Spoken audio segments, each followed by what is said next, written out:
The discovery of the Central Asian marker had changed our understanding of the journey made by the first Europeans. But was Europe the only destination for these formidable Central Asian hunters? Did their journey take them anywhere else? We widened our search and were in for an even bigger surprise. The markers seemed to be everywhere we looked. From Europe, through Asia, Russia, North and South America, the list seemed to be endless. We'd uncovered an astounding secret. If Africa was the cradle of mankind, then Central Asia was its nursery.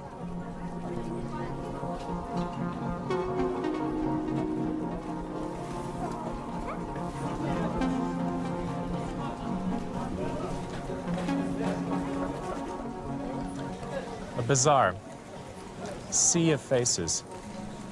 And you can tell so much from a face. Or can you? Where are we now? We could be anywhere across the continent of Eurasia. But in fact, we're right at the very heart of it, in Central Asia. China is a few miles in that direction.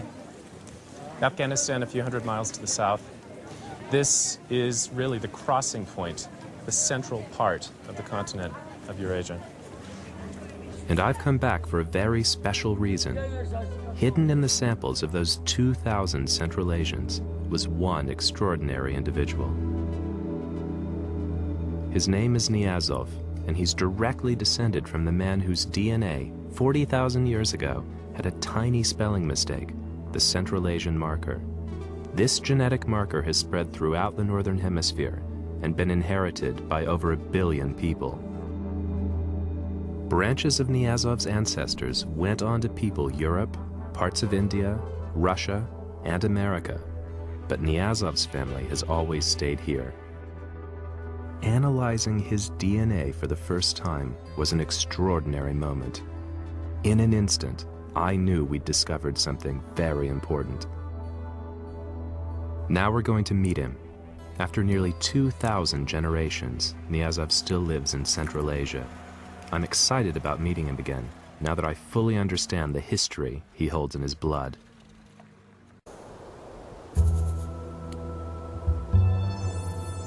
I'm on the track of one man whose blood tells the story of the most extraordinary journey in history. The children of this man's great ancestor became Native Americans, Europeans, Asians, and Russians. Some even made it down into India. We left eastern Kyrgyzstan at about 9 o'clock this morning, and it's 9 o'clock at night now. But very, very excited. We're about to go in and meet somebody who plays a critical role in our understanding of the genetic history of Eurasia. He gives us a direct line back to the ancestors of most Europeans, Native Americans, and a lot of Indians. So let's go see him.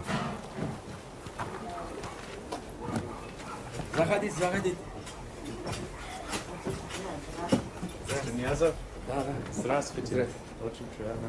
С вами тоже очень приятно. Should take the shoes off. Пожалуйста, Паша, давай так. Проходи ты. This is an extraordinary moment. You can make discoveries in a lab, but to put a face to a genetic marker as ancient as this, well, for me, it's truly amazing.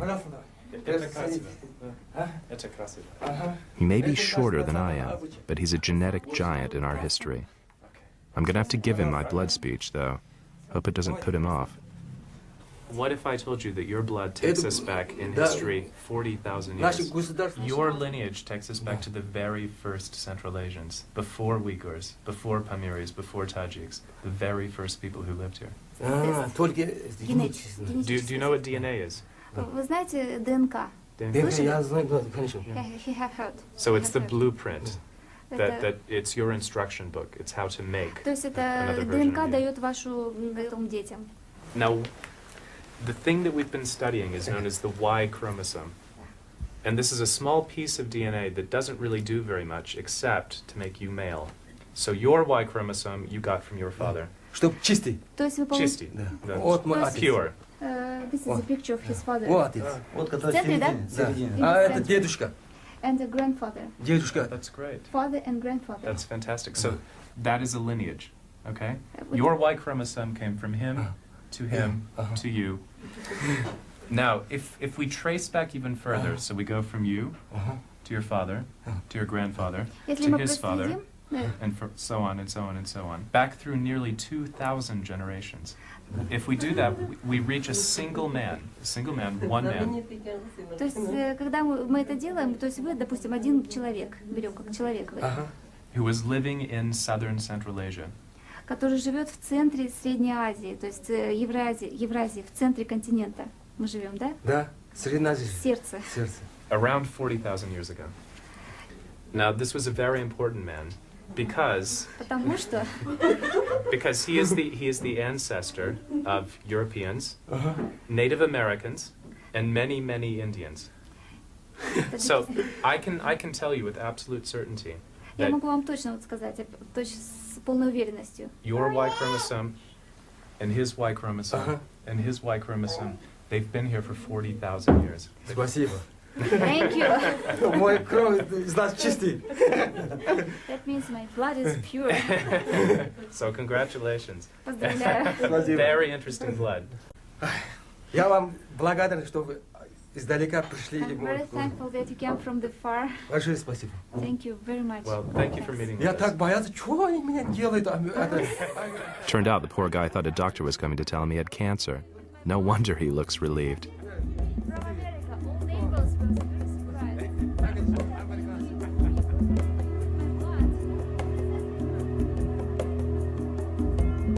Genetically, we're so close. Yet from here in Central Asia, the descendants of Niazov's ancestral grandfather ventured out to give us an incredible diversity of looks.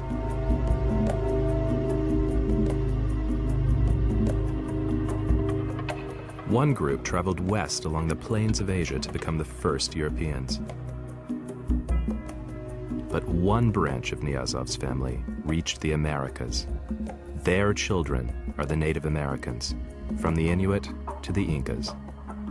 To get there, they had to embark on a journey into climatic extremes beyond anything endured before. Remember the Ice Age? Well, 20,000 years ago, it was at its most extreme. And yet, our research shows that that's when they headed straight into its bitter heart. Some of them are still there. Niazov's ancient marker shows up in a nomadic tribe deep in the Russian Arctic. They're called the Chukchi, and they're survivors from the Great Migration to the Americas 15,000 years ago.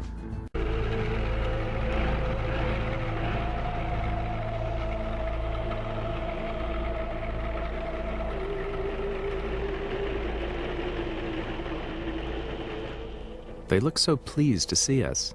Or maybe it's just curiosity. I can't imagine they get many visitors. Uh-oh. I can feel another frozen handshake coming on. Time to show off a bit of my high school Russian. Меня зовут Spencer. Victor. They spend their lives in temperatures that are now paralyzing me.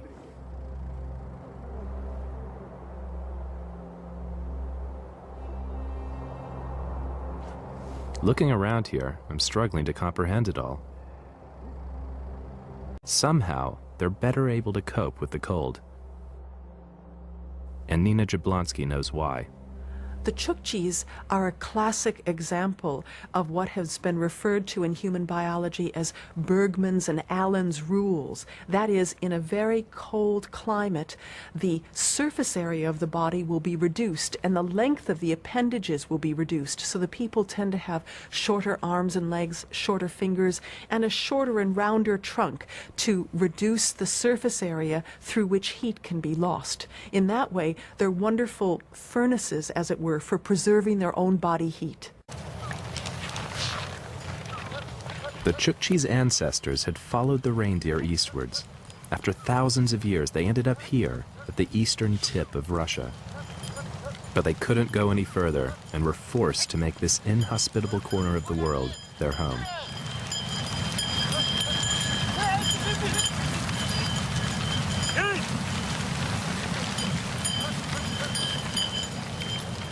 The ebb and flow of Chukchi life is determined entirely by the reindeer that they herd. The things they eat, the clothes they wear, even the dwellings they live in, they all come from the reindeer. And this time of year, life is getting pretty difficult, so the herd needs to move on so that it can scrape subsistence out of the snow-covered ground here. What we're seeing right now is the village packing up to move on after the herd. Herding the reindeer together and pulling a few of them off so that they can drag the sledges with the tents. A journey which began with Niazov's family in Central Asia, then moved east along the length of Russia, left the ancestors of these incredibly tough Chukchi poised to conquer a new continent.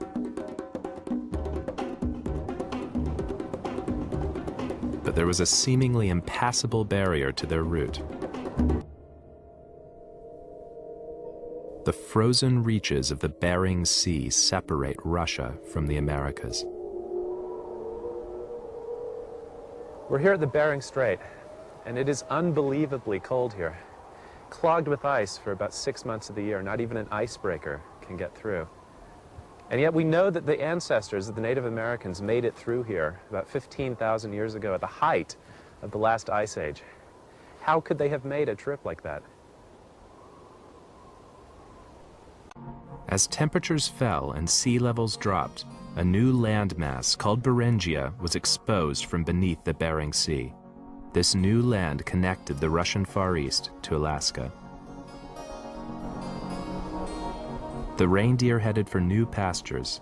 The few survivors followed them, taking mankind into uncharted territory, into the New World. The first Americans arrived here only about 13,000 years ago, and they probably walked from Alaska down a corridor that existed certainly by 11,000 years ago along the eastern side of the Rocky Mountains. There may have still been ice to the east and the west, but there was an ice-free corridor that they could have walked down, and they arrived in North America. It was essentially an empty environment from their perspective with lots of rich resources.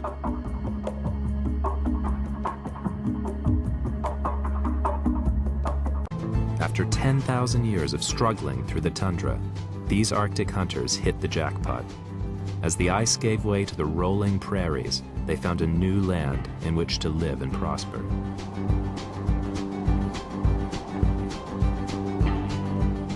Their numbers swelled, and in only 800 years they had peopled both North and South America. I'm off to meet an ancient tribe who traced their family line back to Siberia, to the ancestors of the Chukchi who made that first migration into the Americas. They're the Navajo, and they live here in Canyon de Chelly, Arizona. The Navajo Indians have been living in North America ever since their Chukchi ancestors first arrived. Canyon de Chelly is one of their most sacred sites. I wanted to tell them about the genetic trail that had led me to them. One that went inland. I'm getting pretty good at this. Of course, it helps that I brought the family album along. And this man is a direct descendant of a person who lived in Central Asia about 35 to 40,000 years ago. Wow. And his ancestor is also the ancestor of most Europeans and Native Americans. Wow. He's a man called Niazov who lives in Kazakhstan. Are you the same person that did some research I noticed on the internet that says that the Native American people are somehow connected to Yes. Central Europe? Yes, Central Asia. Central Asia? Yeah, that was a Wow. paper that we published last year. Okay. That's good to know. What do you think of that? You know, and I was looking at a book from people from Central Asia, and I saw my cousin Emmett and Abraham, Auntie Grandma Buggy, and I said, my God, I got family over there in Central Asia.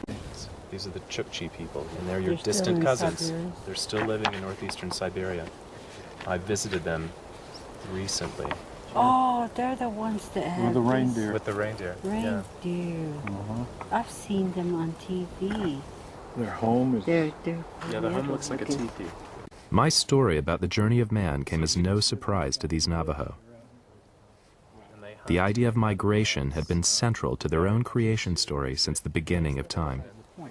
The point is that somehow we're finally acknowledging one another from the scientific realm and from the traditional realm, saying that, yeah, the puzzle is starting to fit together. And we complement each other. And we're all complementing each other.